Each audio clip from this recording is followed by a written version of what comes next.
నమస్కారం. నేను డాక్టర్ రాజలక్ష్మి సిరిగినేడి, రాష్ట్ర మహిళా కమిషన్ మాజీ సభ్యురాన్ని మరియు పశ్చిమ గోదావరి జిల్లా తెలుగు మహిళా అధ్యక్షురాన్ని. 4 రోజుల నుంచి ప్రతి ఒక్కరు మనం చూస్తూనే ఉన్నాము.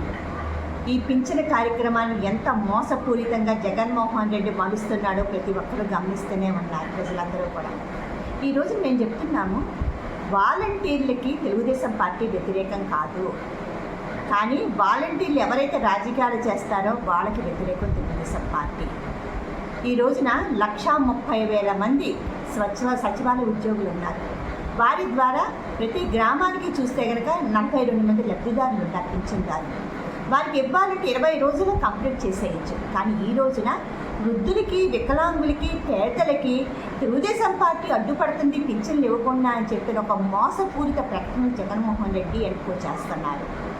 ఇది ఎందుకు చేస్తున్నారంటే వాళ్ళ ఖజానాలో డబ్బు లేదు కాబట్టి ఎవరో ఒకరి మీద నింద వేయాలి కాబట్టి తెలుగుదేశం పార్టీ మీద నింద వేయడం జరుగుతుంది. నిన్నే ఒక వృద్ధురాలు చనిపోవటం జరిగింది.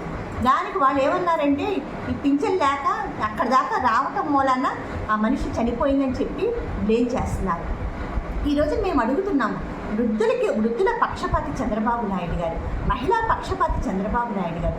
అటువంటి వ్యక్తి ఈరోజు మేము తెలుగుదేశం పార్టీ ఎన్డీఏ కూటమి ప్రభుత్వం వస్తే కనుక, ప్రభుత్వం వచ్చిన తర్వాత 4,000 రూపాయలు మీ ఇంటి దగ్గరికే పింఛన్ ఇవ్వడం జరుగుతుంది. అది ప్రతి ఒక్కరు కూడా, ప్రజలందరూ కూడా గుర్తుంచుకోవాల్సిన విషయం. అదేవిధంగా ఒక్కసారి మనం చూసినట్టయితే ఎన్టీఆర్ గారు 35 రూపాయలతో పింఛన్ కార్యక్రమాన్ని స్టార్ట్ చేశారు. ఆ తర్వాత చంద్రబాబు నాయుడు గారు 2014లో ముఖ్యమంత్రి అయిన తర్వాత 200 రూపాయలు 2,000 రూపాయలు చేశారు. కానీ జగన్మోహన్ రెడ్డి ఏం చేశాడండి? ఈ రోజున ఈ 5 సంవత్సరాల్లోనే సంవత్సరానికి 250 రూపాయలు పెంచి 1,000 రూపాయలు చేసి ఈరోజు నేనేదో ఇచ్చేస్తానని చెప్పి డబ్బాలు కొట్టుకుంటున్నాడు. కానీ మేము చెప్పేది ఒకటే, ఈ రోజున రైతుల పక్షపాత అయినా సరే, రైతులు ఈరోజు పోలవరం ప్రాజెక్టు నిజంగా మా తెలుగుదేశం పార్టీ ఉంటే కనుక 2020కే కంప్లీట్ అయ్యేది. ఆ రోజు చంద్రబాబు నాయుడు ముఖ్యమంత్రిగా ఉన్నప్పుడు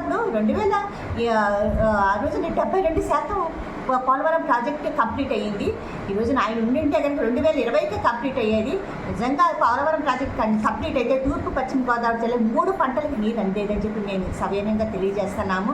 కాబట్టి ఈ బ్లేమింగ్స్ అన్ని మానేసి మరి వృద్ధులకి, వికలాంగుల్ని బాధ పెట్టకుండా వాళ్ళ ఇంటి దాకా తీసుకెళ్ళి పెంచిన కార్యక్రమాన్ని చేయవలసిందిగా కోరుతున్నాము. అదేవిధంగా ఎన్నికల కమిషన్ కూడా తగు చర్యలు తీసుకోవాల్సిందిగా మేము డిమాండ్ చేస్తాం. ఎన్నికల కమిషన్ ఆల్రెడీ చెప్పారు. వాళ్ళు ఏంటంటే పూర్తిగా ఉద్యోగులు కానటువంటి ఈ వాలంటీర్ల ద్వారా కాకుండా సచివాలయ సిబ్బంది ద్వారా ఈ పెంచిన కార్యక్రమం నిర్వహణ కొనసాగించవలసిందిగా అని చెప్పి ఎన్నికల కమిషన్ వారు ఆర్డర్ పాస్ చేయడం జరిగింది. ఆ విధంగా చెయ్యాలని చెప్పి నేను డిమాండ్ చేస్తున్నాం. Thank you.